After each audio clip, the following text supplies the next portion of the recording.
Alright, so today we're taking the Shadow 1100 bobber on the first real maiden cruise. I've taken a few rides on this so far just as I tweaked and perfected things, and things that I've changed that you probably haven't seen since the last video. I did switch out the factory risers for those 6-inch risers, those straight bars. There is no pullback on them, but with the forks at the angle they are, with those being 6 inches and the factory ones were about 3, having these risers on there do bring those bars just a little bit closer to you. And then another thing I did, I swapped out the springs on my bobber seat for 5-inch springs. I got these on Amazon. They were like $10. So the factory size of spring is 3.3 inches, I think, and then you could get 4-inch ones, 5-inch ones. Also, as soon as I saw those online, I came out to the bike, I did a little bit of measuring because I did just feel this has enough torque and it's light enough now that if I really give it full throttle, I am just kind of hanging on to the thing, trying to stay on it. So with those 5-inch springs, it just brings my seat up. You know, it gets me at a better angle. So when I sit on this thing, it is very comfortable and my back is very straight.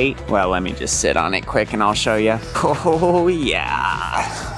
And then it does, with those risers being on there, that just increases your mechanical advantage just a little bit, so it does feel lighter taking it off the kickstand. So once I put my feet on the foot pegs, I grab my grips here. I mean, you can look at my back. It's pretty straight up and down. But just the slight change there with the springs and the risers, the thing feels good.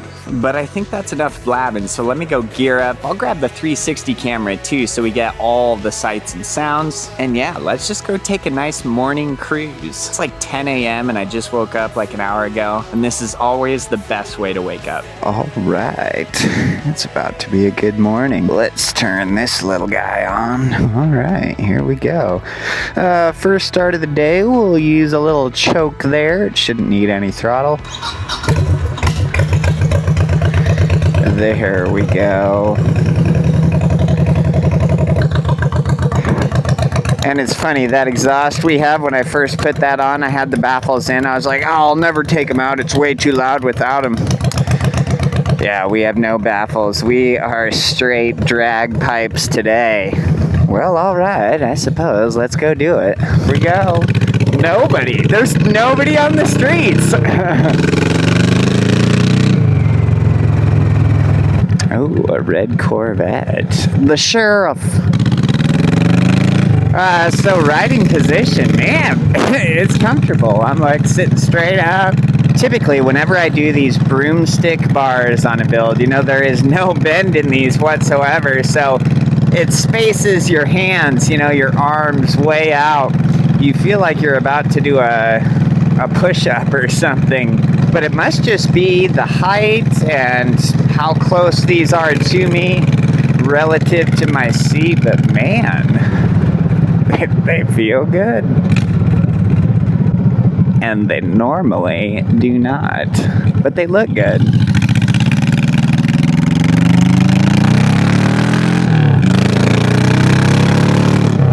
Oh, this thing will scurry around no problem. Well, and then the one thing I'll say, the Shadow 1100, even though we have these loud drag pipes, you know, the motor on this, it's just not the meanest sounding V-twin or anything like that. It's just kind of pop. I don't mind it low RPMs, but when you wind this up, it kind of sounds like a parallel twin. I get like Ninja 650 vibes. We'll slip over here and burn these kitty cats off the line. Wow! I should probably soften up my rear suspension. This thing kind of handles like a hardtail. Probably just that we dropped, you know, we took off probably 40 pounds or so just from the rear. And then I'm a light rider anyways. Give her the beans!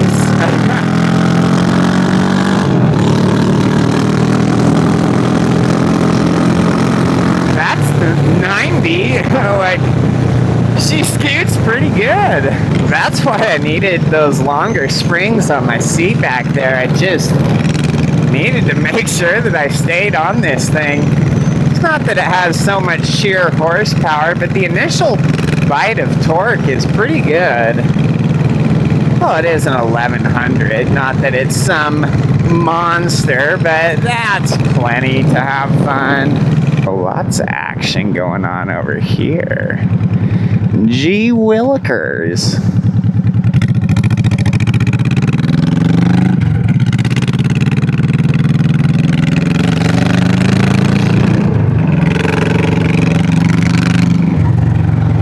And man, the corners, the turns, the twisties feel pretty good on this. You know, we did lower those forks. You can see them in that triple tree. I slid them down just 1 inch there.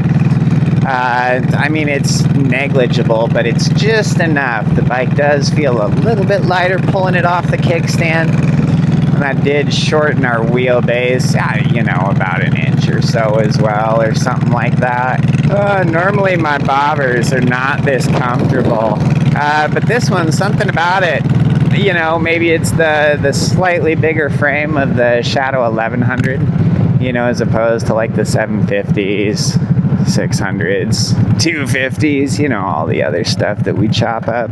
But there is, you know, there is a point to where the bobbers, you can get too big on them. I had a Kawasaki Mean Streak, what, it was a 1500, and that just felt like a brick of lead.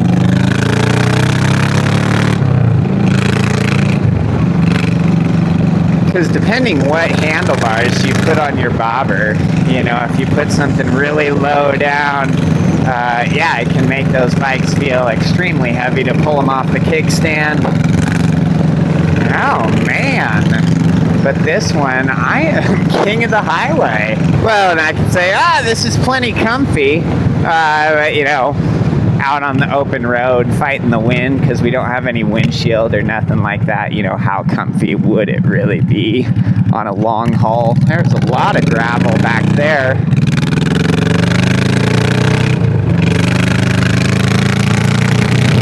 Good roll-on power with this Shadow 11. I mean, I'm just barely touching the throttle and it just scoots right up to 75. Little roll on, 4th gear, 5th gear. Oh, ow! Oh my goodness! Some bug just hit me in the neck. Felt like a bullet. I think what we have here, I think what we've built is just that, you know, country cruiser. That 55 miles per hour, smelling the roses hog. At no speed, at no RPMs does it seem like it's wound up.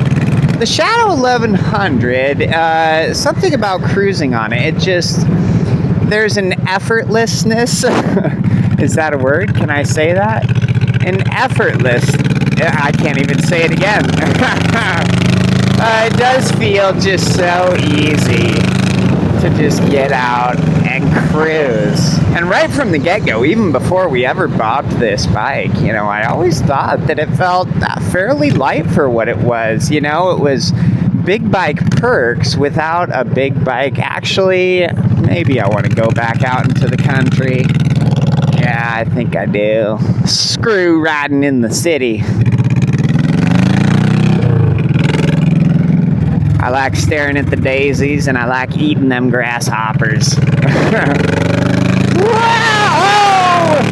We had a little hop and then a little scooch on the rear tire. I wonder if you guys saw that from the 360. Just barely skirted. But with this bike, you know, one perk to having the seat up a little higher, and gosh, anybody who's bobbing one of these Shadows out with kind of a solo bobber seat like we were using, gosh, you need those 5-inch springs. Getting your weight up a little bit higher on this thing, man, it gives you better control of the bike. whenever you feel like you're sitting on it as opposed to in it.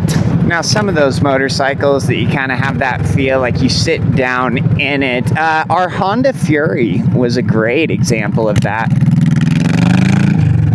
You know, handlebars and a neck that really came up high on the motorcycle, and that seat was slung really low in there.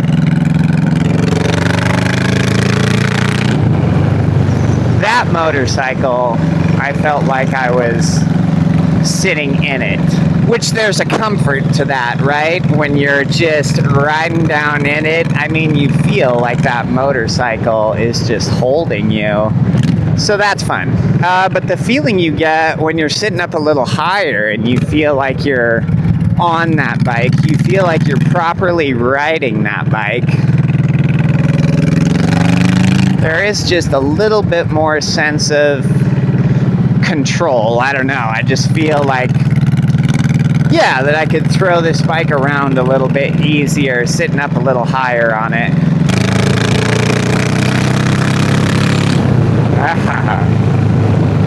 I just love kind of rolling on in those gears. And I mean, on this, it's not like you're downshifting or anything like that when you want to go. You just kind of roll on it. We're just cruising. It is a cruiser. Oh man, the bugs are crazy this morning.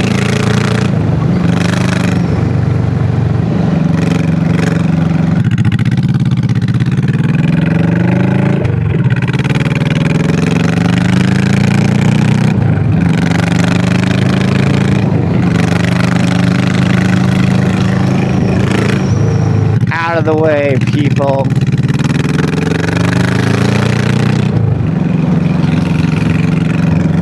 Now, in theory, you know, the way I build these bobbers, your ride isn't any rougher, right? I don't do anything that affects the suspension of the motorcycle. I mean, on the rear, you know, we have our 2 adjustable shocks back there. I could crank those up. I could soften them up.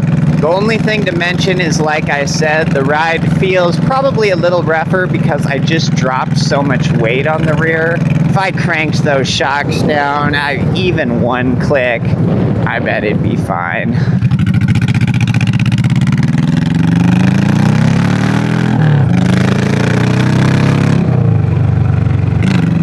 There is a bug or something in the back of my shirt. I can feel it. I don't think it's anything that stings or bites.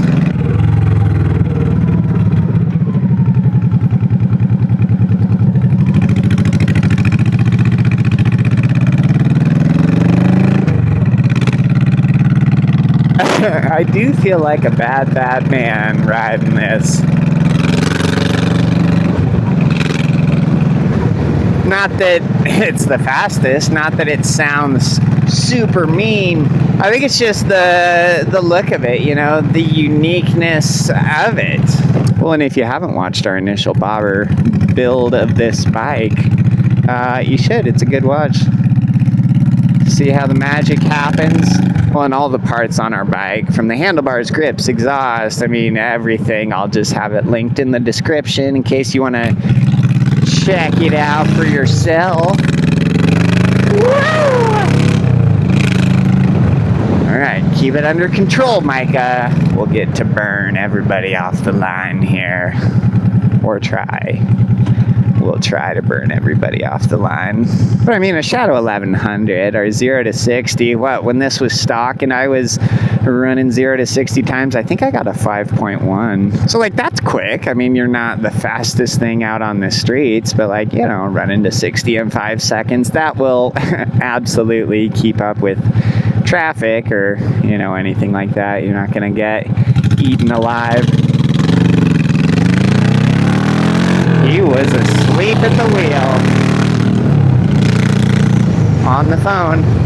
No, but that's another reason that I just don't love riding in the city, because there's so many people on their phone. I would almost rather go cruise the main strip through town, you know, at night when all the crazy racing kids are out, more than cruising it at, 10 a.m. during the day. At least I know the kids that are out racing and being hooligans, they're not on their phone. But yeah, anymore. Gosh, I'll see moms with a minivan full of kids. The mom's just like scrolling.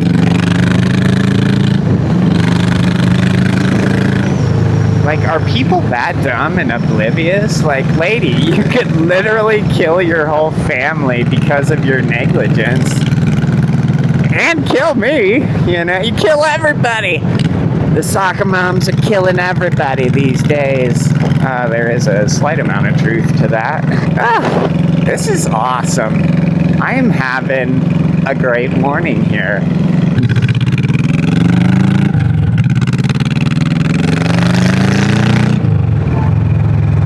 Let's do a hammer on at 40. I think I'm in second gear. 3, 2, 1. Ow, baby, 80. That is your 40 to 80 on a Shadow 1100.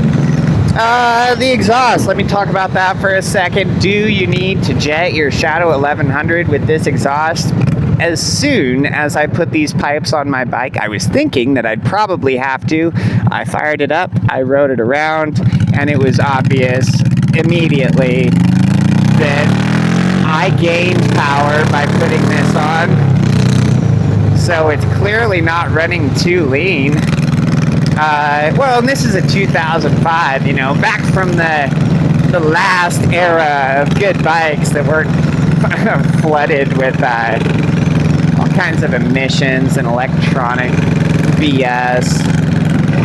So no, and I wonder, right as these pipes, right as they come out of the header, the diameter is smaller than the outlet that you see on them. So in maybe having that smaller diameter before it opens up to just, the drag pipe, maybe that's what keeps the back pressure where it needs to be. But I absolutely did not lose any torque, any power I gained. We are positive we're up on both of those. The gears are so tall on the Shadow 1100 Spirit. That Spirit has like a 14% taller gearing than your other Shadow 1100s. It's very strange. I've never quite heard of that on other cruisers, that a certain trim, a certain package would be geared differently. But it does feel nice when you're out on the open road. I mean,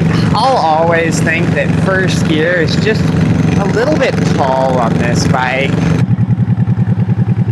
Make a U-turn. Woohoo!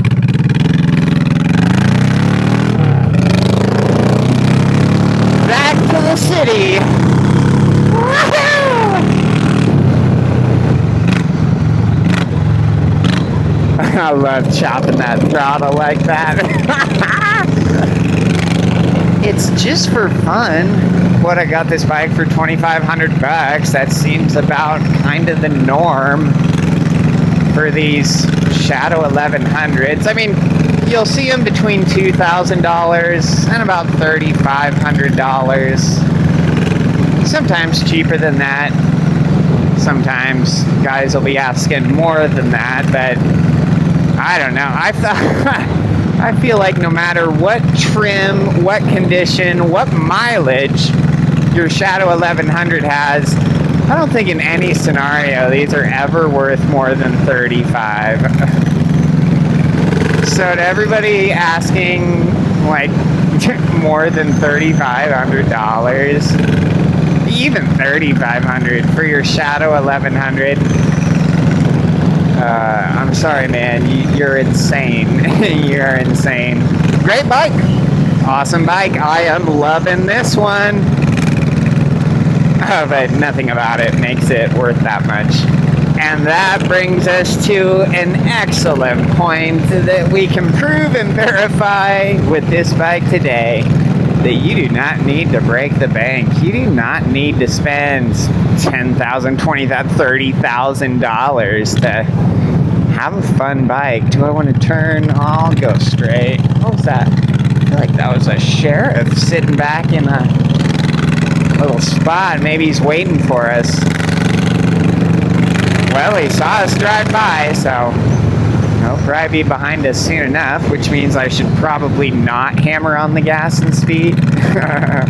Well, and then, it was just a couple weeks ago, kid on a rocket was coming through here, and a lady pulled out from that street right there, smoked him. He died right there. So that's always kind of a spooky feeling, you know, when you drive through those intersections where, I don't know, you know, it feels like they're cursed or something.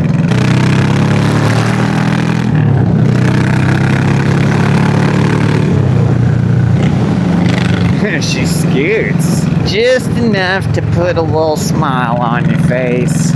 All the golfers out chasing their balls around. I always hate on golfers. Oh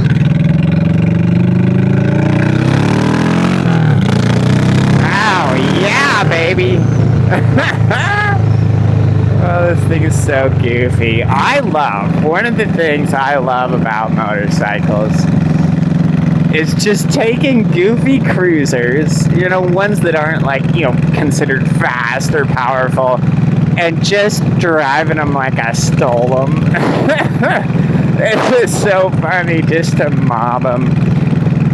Just full throttle everywhere. It's not like you're really speeding, you know, 1200s or so. Jeez, don't you dare pull out. I always hate that when I'm not even to the intersection and people start creeping out. All right, home, sweet home. Oh yeah, the bike is just perfect. I've kind of got everything adjusted and finally situated where I want it. It handles good, it's comfortable. You know, I thought I was building something that was gonna end up kind of unwieldy and awkward, unpractical. Sure, it's unpractical because it doesn't have the whole rear fender, anything over the rear tire. But man, yeah, actually the placement of the seat feels really good. We were riding around for about an hour or so. And then those broomstick bars, not that broomstick bars are the most comfortable, but I think I've just got them at the right placement for at least my length of arms. And yeah, the wrists aren't hurting. I mean, I was just sitting straight up the whole time. You saw it. Man, this thing is just ready to be ridden every day. So yeah, if you're thinking about bobbing out your Shadow 1100, regardless of what trim it is, the Ace, the Arrow, the Sabre, the Spirit, I think the Shadow 1100 is a good platform for that. It is just that perfect medium. It is not too big, it's certainly not too small. And then you've got a good blueprint, a good rough outline here with ours. You can kind of use this build to decide if you want things very similar, maybe even exactly the same. Otherwise, you can use this to kind of see, you know, what works, what didn't work. So yeah, super fun. I can't wait to get back on this thing. So like I said, all the parts that we put on ours, exhaust, you know, the handlebars, grip, seat, brake light, license plate holder, is all in the video description below. But otherwise, comment if you guys have any questions at all, and like the video if you had fun today. Subscribe if you want to see more, and until next time.